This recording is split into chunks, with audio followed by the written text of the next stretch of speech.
Welcome back to Nick Lenz's Comic Corner, classic, less known classic. This episode number 3165. 3059.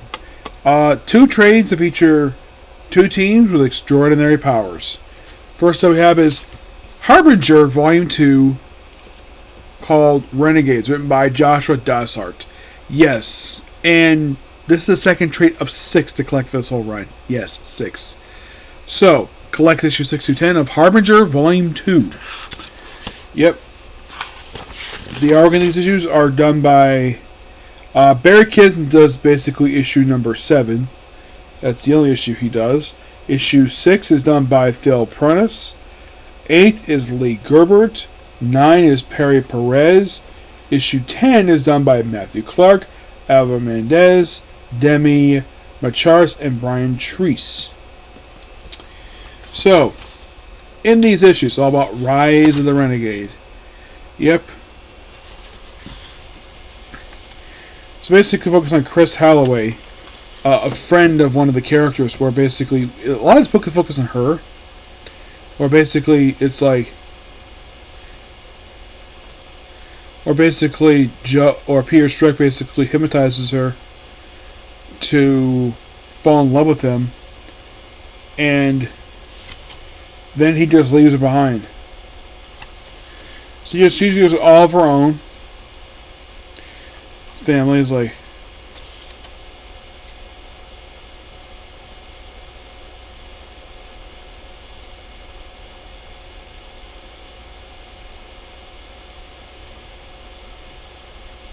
and of course basically it's like she comes home and it's like, says it's on intelligence. That's nice. They can't believe they came away with charging $900 for bottle Flonase. Mom, that bill is for $84,000. As for why that is, who knows? So, and then we see Faith Holloway as Zephyr, where she kind of looks around and, oh yeah, puts on a tinfoil hat to block Toyo Harada's psychic powers. And then, of course, basically, like, her little glowing eye thing wears off, which I think is kind of weird. Like, why the heck would she need a tinfoil hat? And she wears this thing a lot of the time in the book. Zephyr just flies around, does heck she wants. Harada basically proceeds just does his own thing, looking for the Renegades. And of course, find others. And then we have basically blast his way through some people. And of course, basically they, well, at first they should focus on her, then we focus on somebody else. So this basically is like where her name is Charlene Dupree. And mostly it's basically Faith just trying to reunite her friends while trying to get away from other people. So first on Chris, and then Charlie. And then the next issue, issue 8, we feature Torque with a bunch of women underwater. And then who's this book focused on?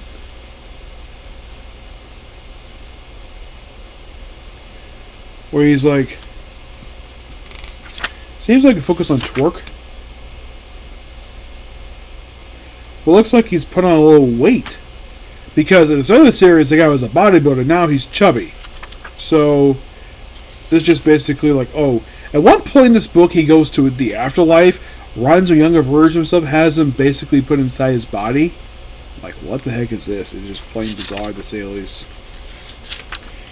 Yeah, and then we have him put on a dress for some reason. And, yeah, I mentioned a younger self thing. That was in this very issue. And issue 9... is all about Zephyr. We basically her running into Livewire. Yeah, that's Livewire, where he kind of gets freed and does whatever she wants. I like focus on her, and then we eventually have her put on the outfit that becomes her signature attire that she would wear as of currently, the blue and white outfit, but minus the Harbinger Foundation logos. Also, Chris stopped wearing the tinfoil hat. That was just from one issue. So I was like building to something, and then they moved issue 10. Or apparently, like, they mentioned about Peter, the leader of the Renegades, or something has happened to him. After killing a bunch of people, then everyone's there, and then the thing ends with them wearing their Harbinger uniforms and leads to the Harbinger Wars. Yeah, this book is really good. I enjoy this book. Give this book roughly a 9 out of 10. Yes, I'm hoping to get hands on more of this, because I like original Valiant, the return of Valiant. This era is fantastic. It just puts out a lot of really good comic books. But still, one comic I'm really hoping to finish up soon is X-Men of War, the longest comic book under this era. Everything else got canceled within like 2 years, sadly. Next up we have is Uncanny X-Men by Gail Simone, Volume 1, Red Wave. This book collects Uncanny X-Men. I'm trying to think. This is volume number 6. The first 6 issues. Material from X-Men Volume 6, number 35. And material from the Free Comic Day issue from for Bloodhounds X-Men. Gail Simone obviously has the writing here. The pretty much everything here is written by her. Though from the Ashes story, which is from that last backup story from issue 35, it's written by her and Jen McKay. He also does the Free Comic Day issue. The artist for these issues, Dan Marquez, who also does the Free Comic Day issue and the first 5 issues of this book.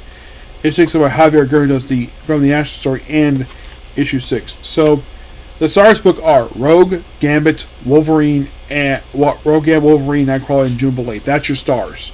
So we start off with Jubilee in front of the old Xavier Institute, where it's basically being remodeled into a prison. Yep, remodeled to prison. Oh, and basically the guards, if they see her again, they're told to shoot her. Because it's Jubilee for some reason. Like, I think she's a threat. And we see this girl who's apparently a mutant, where they confirm, yes, where they kind of basically chill out the guys that are racist, like, yep. And then we have this thing, oh, we have this inmate X, you'll never leave again. Yeah, we'll find out who it is in the future.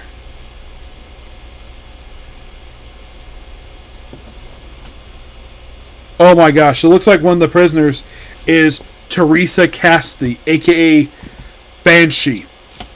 Who inmate X is? Not revealed here. We go to the From the Ashes book, where we kind of get basically how Cyclops get his. We see him show up, get his new location. We see stuff with. It is mostly put focus on Xavier, and a lot of it is like building, setting up the books, basically like holding Rogue Gambit that sets up this book. Kitty Pryde, of course, sets up Extraordinary X-Men. That's basically for this book. And then we see Jean Grey doing her own thing with the Phoenix book. We have Storm doing her own thing in her own book. We have Kamala Khan setting up her NYX book. Wolverine set up his own solo book. We have X Factor.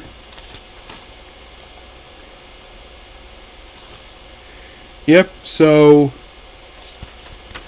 he's been transported to someplace. And then we have, like, oh, we have the former Xavier, now known as, it's just a prison. Of course, she walks into basically the former Xavier Institute, where we see like a plushie. We see the Cerebro, the version that was introduced in the movies that was later adapted for the comic books. Yeah, the comics love this version, the Cerebro, because the original Cerebro was just basically like a small computer on the wall that Xavier pulled out. That was Cerebro. This one's better. So, oh, by the way, it's revealed that, oh, we have this mysterious inmate who is remodeling. I love the little X-Door thing. They do also that Kelvin is here working with them. So, then we have Wolverine with this older guy. Is it Xavier? No, but I'm sure this is take on the same Omen and Logan. And then we see a dragon on top of a Mayan pyramid.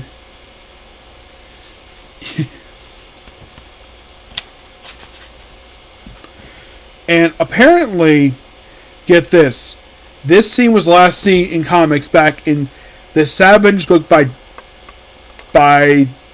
Gary Duggan. So Wolverine, Rogue, and Gambit basically deal with the creature.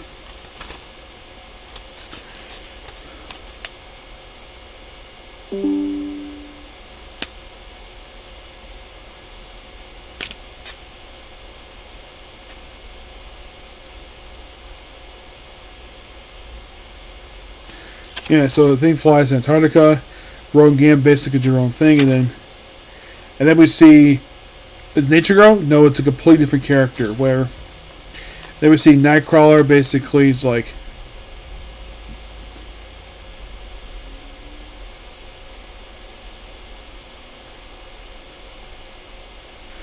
yeah. And then we have the X-Men doing a Make-A-Wish type of thing with the whole, even show off the old jacket from the Grant Morrison era, which is quite nice. Yep, and so they get their own place. And then we see these four individuals who actually come to stars this book. Yep, they're basically the book's supporting cast. Which I'm fighting and eventually, like... And then we have Graham in prison, that's what they call it. We have the Warren go visit the Danger, and we have her visiting Siren. Which isn't much the same, but don't worry, they get a chance to be a trustee of a mutant prison. So, and Wolverine talks to one person in Japanese because he knows Japanese. And then we have this creature pop up here. Yeah, she's only here for these issues here. And you have just this X-Men team based out of a house. Not like a mansion per se, but like a Victorian era house. We fight the creature. At one point in this book, Wolverine quits team, then he comes back within this first story arc. Yes, Nightcrawler himself does join the roster officially, along with Jim Bleed a bit later. Wolverine's bleeding like crazy, but don't worry, he'll heal. Yep.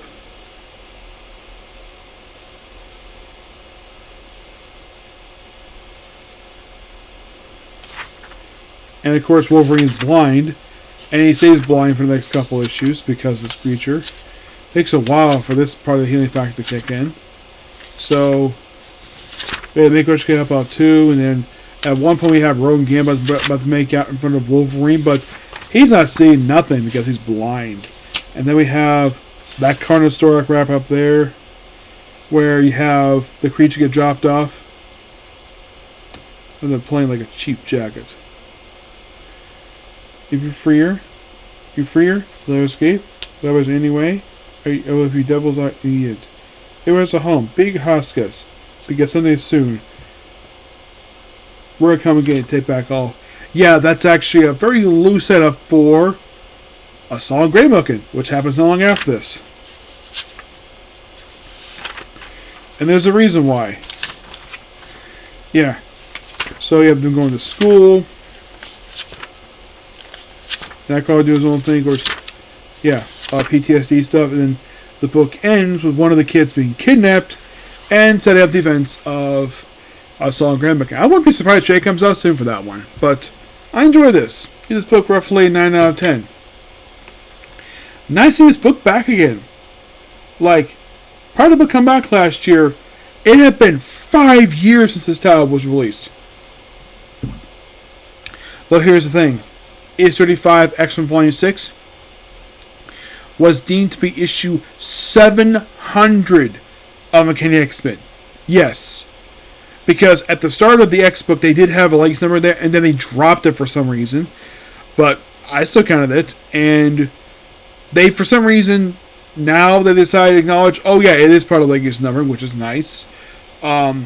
I do think bringing back this book was a very smart idea. I think having the book go away for 5 years was a dumb idea. It's like, oh, we have X-Men. Okay. I feel a lot better when we talk about the other books, but we're not going to talk about this era of X-Men yet, especially since basically this this era for X-Men has turned out to be very bloated. Not only have X-Men, Uncanny X-Men, Wolverine, we have Deadpool, we have Laura McKinley Wolverine, Magic, Psylocke, Phoenix, Extraordinary X-Men, X-Factor, X-Force, NYX, though at least 3 titles can act soon, that being NYX, I think they've already in NYX, X-Factor, X-Force. These 3 are ending. And now we have currently about, well, we have like too many solo titles. Like Wolverine, that's fine. Let's see. Psylocke, that should just be a miniseries. I'm surprised it was made ongoing. But if one thing of the one character who did not need an ongoing series is Magic. She did not need one. And you apparently is also getting another one. Emma Frost. For the first time since the early 2000s, she's getting a solo book. Why? No idea why. Yeah. But that's pretty much it, particular review. Please be sure to like, comment, subscribe, turn notifications. Okay, so next update that we have is from Old Country Pumpkin to Master Swordsman. Okay, next video. Bye.